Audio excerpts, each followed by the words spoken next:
Hello everybody! I am so excited about this month because I love October. I love the aesthetics, I love the feeling of October, I love the slight creepiness of October, and we're definitely gonna do some of that. First of all, here's a flip through of last month. As you can see, the first page was very well loved, the calendar was very well loved. However, the habit trackers have been a bit of a fail. I used to do habit trackers a while ago when I first started doing bullet journaling before I started YouTube, and I just sort of stopped using them because I would do the things that I was tracking. I just would forget to actually mark the tracker. So that's, I was hoping I would, live past that and actually use my trackers. That didn't happen. As you can see, they are empty. I feel kind of good about knowing that I have been doing these things most days. I just haven't used the tracker, so I'm just not gonna do it again. Other than that, this month has been such a good month for my bullet journal in terms of how much I've used it and how much love it's received. On to October, I have chosen my theme to be black roses. I wanted to be slightly on the dark side, but not quite full out Halloween. And I'm starting out by decorating the border of the pages, giving a frame with some black ink using the stencil technique that I used in my last video that I posted, the journaling video. I'm really into this technique lately. I love using it, and I haven't done it with black, even though I've had this ink for a while. I've never used it. So I figured this is the perfect time to give it some love. As you can see on the right side of the page, it ended up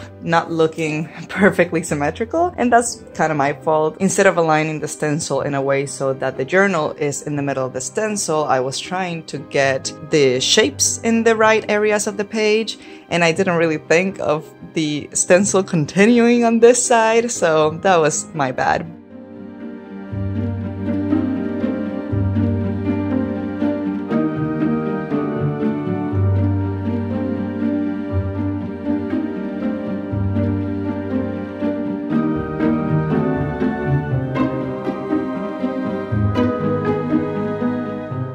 Now I'm going in with the sponge again to sort of diffuminate and soften that harsh white, so it's not just stark white in the design, and it just kind of blends in more with the color that we already put in. For the calligraphy this month, as usual, I am doing Untitled calligraphy. It's still my favorite. I'm learning some other styles, but this is still the most fun to do.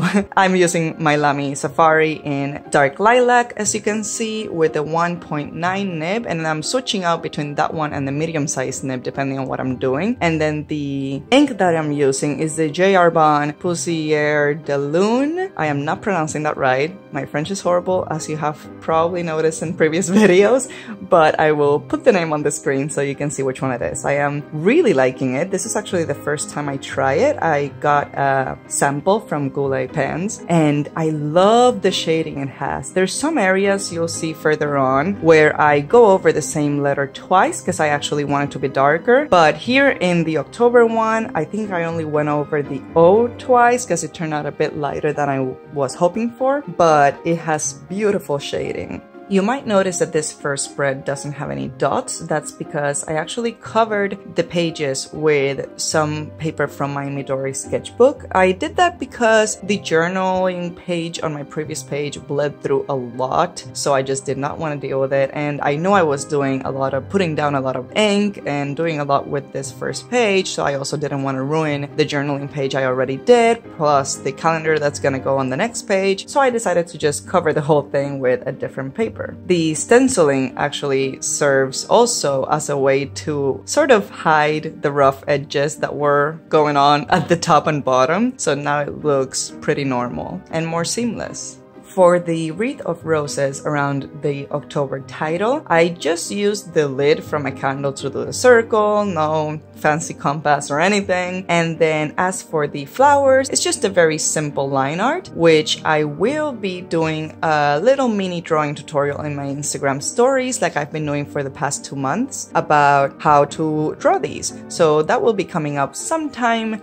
within this week, so follow me on Instagram at The Pocket Traveler if you want to check that out. I do save these mini drawing tutorials in my highlights for the month that it is about, so in this case it will be saved for the whole month of October, so if you don't catch it exactly when it happens, don't worry about it, you'll have time to see it. Actually, right now, if you go check my Instagram, you'll see that in my highlights, the September draw with me is still up there for the rest of the month. To add more interest elements to the wreath, I am adding some leaves and some thorns. The leaves, I'm using the same purple J.R. Bond ink, and for the wreath itself, for the circle, I'm using the Roran Klinger Scabiosa ink in my Platinum Preppy with an extra fine nib.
On to the next page for my calendar. I really liked how last month's calendar without all of the lines looked. It was very appealing. However, functional wise, sometimes, especially on busy days, the information kind of started blending together, and it just got a little confusing and it just looked a little bit messy. So this month I'm gonna go back to having lines and see if that works better for me, which I think it does. But other than that, I've been using my calendar like crazy. It's so good, especially now that I am a bit more stable in a place and I'm back working full time. It's just become such a handy thing to have.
After adding the roses that matched the wreath and the vine from the previous page here on the left side of the calendar, I still had some extra space on the side, so I wanted to use this washi tape that I got recently at Michael's. It's from their Halloween collection. And I'm not usually a fan of washi tapes or stickers or anything like that that has wording, because usually they're just kind of cheesy and lame. I mean, no offense if you love stationery with wording, but it's just not my style. I usually try to keep it more towards the design and drawings and artsy looking things, but this one was just so good. I couldn't even fit the whole quote that it has in this page because it's pretty long, but it's kind of creepy and perfect for Halloween, and it's not cheesy at all. So that's why I had to get it and I had to use it, and I actually love how it looks there. And then for the next page, instead of having trackers, I am going to do a budget spread spread. This is also something that I used to do when I first started bullet journaling, but I stopped using it when I started traveling. But now that I'm back working full time, I find that I need it. I've been missing it a lot lately from when I used to do it. So I'm back with a budget spread. So usually the kind of stuff that I keep in the budget spread,